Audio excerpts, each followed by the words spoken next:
Oi, gente, tudo bem com vocês? Estamos aqui, eu e Arthur, e eu decidi fazer um vídeo, né, compartilhando um pouco sobre como é passar por esse período, né, de UTI com o bebê. Bom, quem nos conhece já sabe que Arthur passou 116 dias na NICU, na UTI neonatal, né?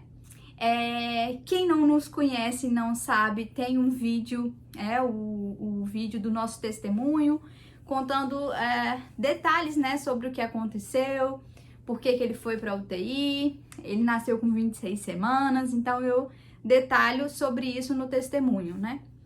Mas hoje eu vim falar um pouco sobre como que foi a experiência de estar indo, né, na UTI, principalmente na época de coronavírus, que fazia com que a gente ficasse bem menos tempo do que a gente gostaria, né?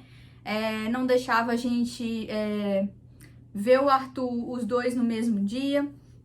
Então, um dia que eu ia, o Ricardo não ia, e o dia que o Ricardo ia, eu não ia. Então, gente, é uma experiência, assim, totalmente nova, né? Totalmente inesperada. E uma coisa que eu acho interessante de falar aqui, até para as mães de primeira viagem, ou as mães que nem são de primeira viagem, mas nunca passou por isso, né? E que vão ter outros filhos ou que estão grávidas.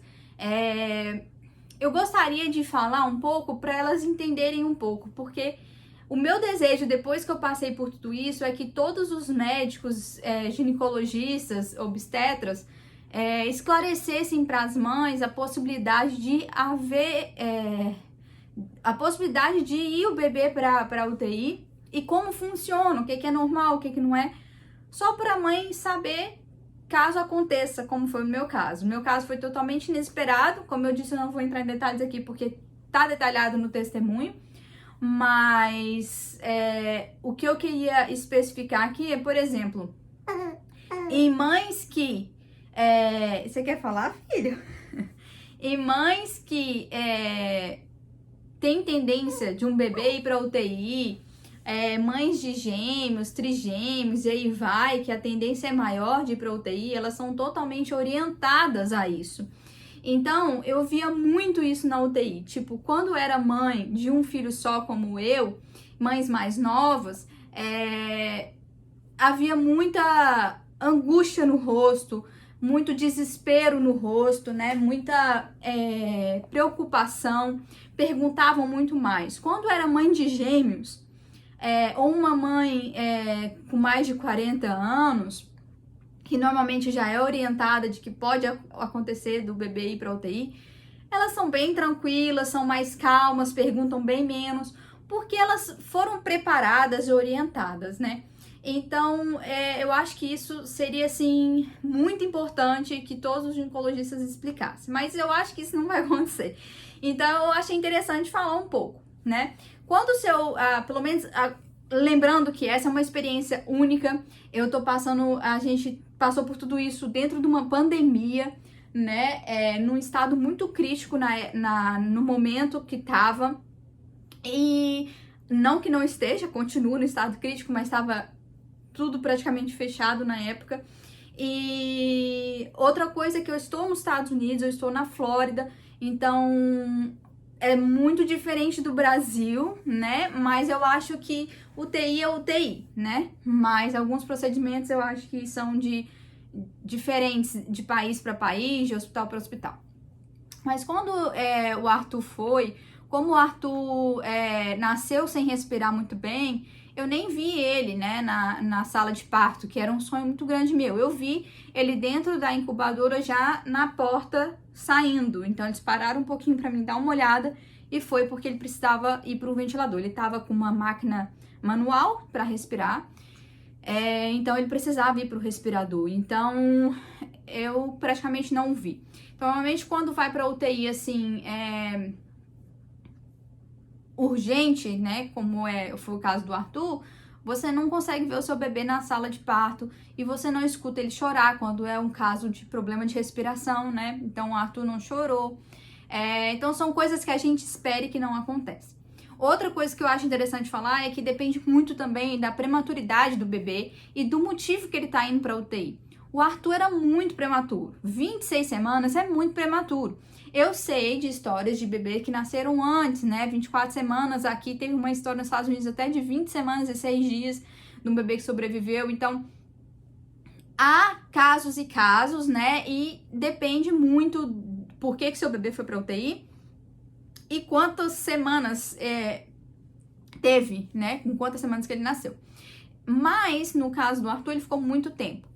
Então, o que mais me assustava? É eu não saber nada. Tipo, literalmente eu não sabia nada, nem o que era níquel, tá? Eu não sabia. Eu era totalmente leiga no assunto. Eu nunca imaginei, nem passou na minha cabeça, nem quando me falaram que eu ia ter o Arthur na hora, a gente consegue pensar nisso. A gente pensa em tanta coisa que eu não pensei nisso. Mas o médico vem, fala um pouco, mas tipo assim, sua cabeça é tão cheia que você não presta tanta atenção em tudo, né? Então, isso assusta, porque você não sabe nada. Então, muita coisa que acontece, eles não te contam quando eles acham que não é necessário, porque sabe? Mas muita coisa eles te contam, e muita coisa é normal. Por exemplo, o Arthur, ele precisou fazer 3 transfusões de sangue.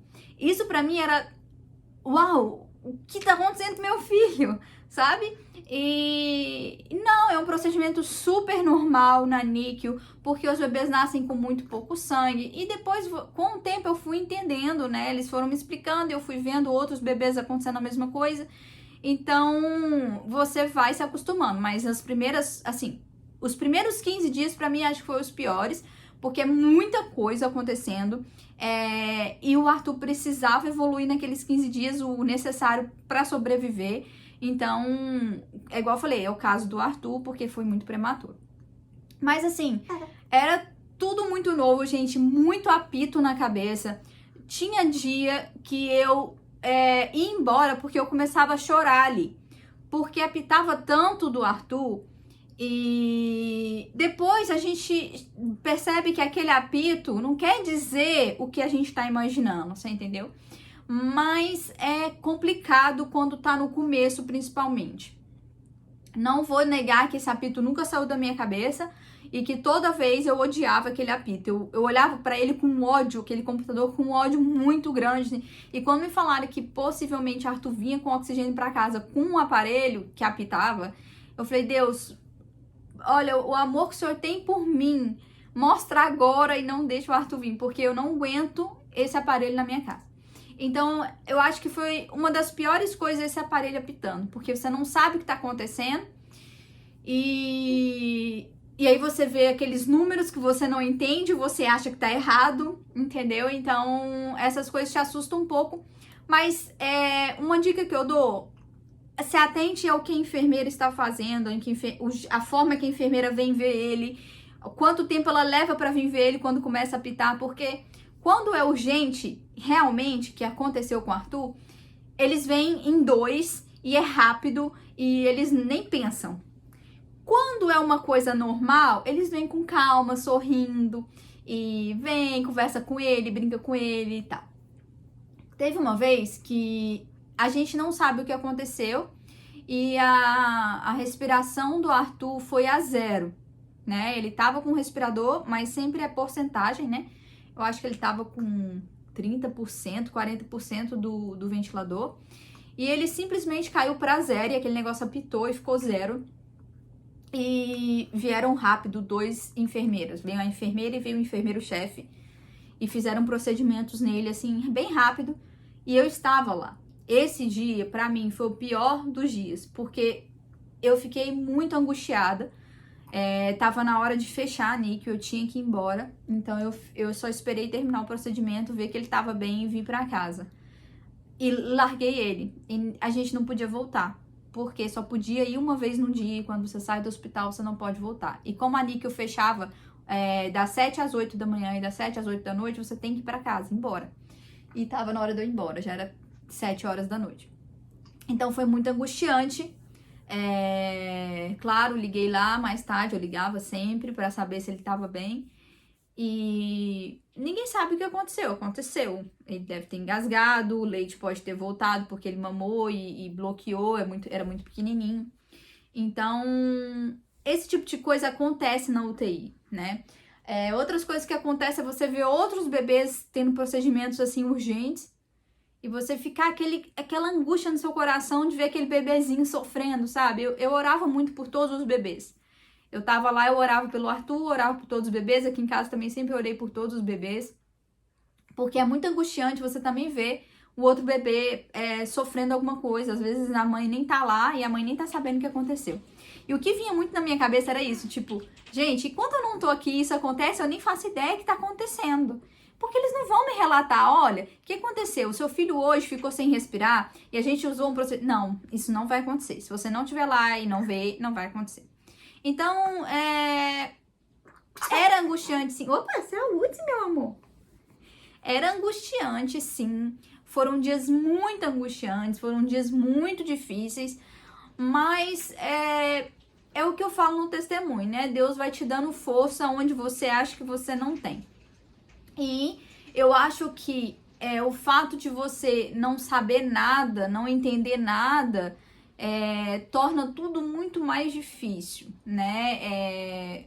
Os americanos são muito frios, eu acho que isso também prejudica muito, né? Apesar de que as enfermeiras eram muito abençoadas, algumas extremamente abençoadas, mas eles não falam muito, sabe? E algumas enfermeiras passavam informações que não era da forma que elas passavam. E isso deixava a gente tensa, e quando a gente falava com o médico, aí minha mãe falava, liga pro médico, fala com o médico. Aí eu ligava, pedia pra falar com o médico. E não era bem assim, da forma que a enfermeira me passou. Então, e eles são bem secos, sabe? Tinha médico que falava secamente e sim, sim, não, não, não vai acontecer, ele vai fazer. Então, assim, isso machucava muito. Tinha um enfermeiro lá, chefe, que ele era totalmente estúpido. Ele uma vez chegou quando o Arthur ainda ficava na incubadora toda fechada, ele chegou e bateu forte na incubadora e falou, acorda, sua mãe tá aqui. Gente, eu fiquei muito nervosa, mas eu não queria criar problema com ninguém ali dentro, porque eu dependia deles para cuidar do meu filho, sabe? Então eu não quis criar problema com ninguém, mas eu orava muito por esse homem. Uma vez ele chegou e falou para mim, olha, você tem que entender que isso aqui é uma montanha-russa. Tem altos e baixos, e você precisa entender isso, que ele vai passar por altos e baixos. Assim, eu não acho uma coisa necessária para falar para uma mãe que tá com um bebê na UTI, né? Foi totalmente desnecessário, não estava acontecendo nada, eu só estava falando com o Arthur, conversando com o Arthur, no meu momento com o Arthur, ele simplesmente veio e falou isso, sabe? Então eu acho assim, são pessoas parece que enviados mesmo de Satanás para te atiçar, para te deixar para baixo, sabe? Para te desanimar. Então, igual quando ele teve o buraquinho no coração, e eu comento isso no testemunho, que a enfermeira falou, o buraco dele é muito grande. E ela falou, tipo, repetiu isso umas 3, 4 vezes. E eu achei também totalmente desnecessário. O médico nunca me falou que o buraco era muito grande, porque ele achou que não era necessário eu saber daquilo àquela hora. Ele ia tentar o tratamento, e se fosse necessário uma cirurgia, ele ia me explicar o porquê da cirurgia. O que eu acho super certo. Não que eu acho que o médico tem que esconder da mãe, mas tem coisa que a gente não precisa saber, gente. Tem coisa que o médico precisa saber, ele precisa cuidar, e se for necessário, a gente precisa saber. Então, se ia tratar com medicamento e se necessário fosse fazer cirurgia, isso eu já sabia, explicasse que o buraco é muito grande quando fosse para uma cirurgia. Olha, não consegui tratar por medicamento, como eu disse, seria possível uma cirurgia, porque o buraquinho dele era maior do que o normal. Não, ela repetiu 3, 4 vezes. Não conte que vai sarar com medicamento, porque o buraco é muito grande. Então, são coisas assim que acaba te machucando. Eu acho que, não acho que todas, mas eu acho que as enfermeiras no Brasil, a maioria, são mais carinhosas. Eu acho que esse é um momento, né, muito delicado para a mãe, para o pai também, mas principalmente para a mãe, né? A gente acabou de fazer uma cirurgia de cesárea, a gente tá passando por por uma recuperação de uma cirurgia, né? Então, e estando ali sentado numa UTI com seu filho ali, sem saber o que vai acontecer com seu filho, sem poder tocar no seu filho, sem poder pegar o seu filho no colo, não dando leite, como foi acontecendo comigo, então foi muito estresse. E numa pandemia, eu acho que o tratamento deveria ser muito diferente, né? Eu acho que o tratamento no Brasil é diferente com as mães. Então, assim, eu oriento toda mãe que quer ser mãe ou que já tá grávida, procure saber um pouco mais, né, sobre a UTI neonatal. Escolha um hospital onde você vai dar à luz que tenha uma UTI neonatal e principalmente que tenha uma UTI boa, né, qualificada. Eu sei que tem muitos hospitais que não tem UTI neonatal. Então, procure saber, porque quando isso acontece, seu filho tem que ser transferido de hospital e aí é muito mais preocupante e doloroso para a mãe. Então, eu acho que essa escolha é importante, essa análise é importante. Eu acho que tem alguém que quer acabar o vídeo, né, filho? Tá com fome? Mamãe. Então é isso, gente. Eu espero que eu tenha ajudado algumas mães a entender um pouquinho, né, de como funciona uma UTI, quais são os pós, quais são os contras. Aliás, eu acho que não tem pós nenhum, mas o que é menos difícil, né? Como é menos difícil passar por tudo isso. Esteja sempre com fé em Deus, em oração, caso você passe por isso. E confie que Deus está cuidando, né, do seu bebê. Se você não entendeu alguma informação que o médico, a enfermeira te deu, pergunte novamente.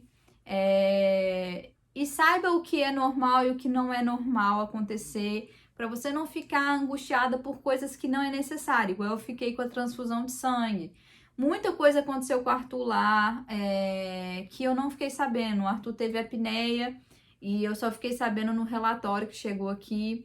Ele teve umas outras coisas que eu nem consigo entender e não quero entender, não quero saber. Ele tá bem, saudável, isso pra mim é o que importa. Muita coisa, gente, eu preferia não ouvir.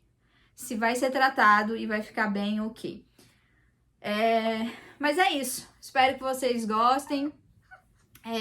Esse canal agora tá sendo dedicado ao Arthur, né? E a gente vai tentar colocar aqui vídeos que vão contar um pouquinho da história que nós vivemos. E aí vamos mostrando aí o crescimento do Arthur, né? Para todo mundo que orou por ele, quem quer conhecer ele não conheceu ainda, né? Com essa pandemia ninguém conheceu pessoalmente, então tá muito difícil. Nem minha mãe veio ainda conhecer ele, porque tá tudo fechado. Mas vocês podem acompanhar pelos vídeos o crescimento dele. Arthur hoje tá com quase 6 meses, né, meu amor? E tá saudável, graças a Deus. E tá tudo certo. Eu espero que vocês tenham gostado. Se tiver alguma dúvida sobre a UTI, sobre o nascimento do Arthur, sobre prematuridade, depois eu vou fazer um vídeo de como ter um bebê prematuro em casa, principalmente os primeiros meses, a diferença do prematuro para um bebê normal. Como vocês podem ver, o Arthur não tem tamanho de um bebê de 6 meses. Então tem algumas coisas que são de bebê, tem coisas que não, mas aí eu vou explicar em outro vídeo, tá bom? Beijo, dá beijo, filho. Tchau, gente. A gente se vê no próximo vídeo.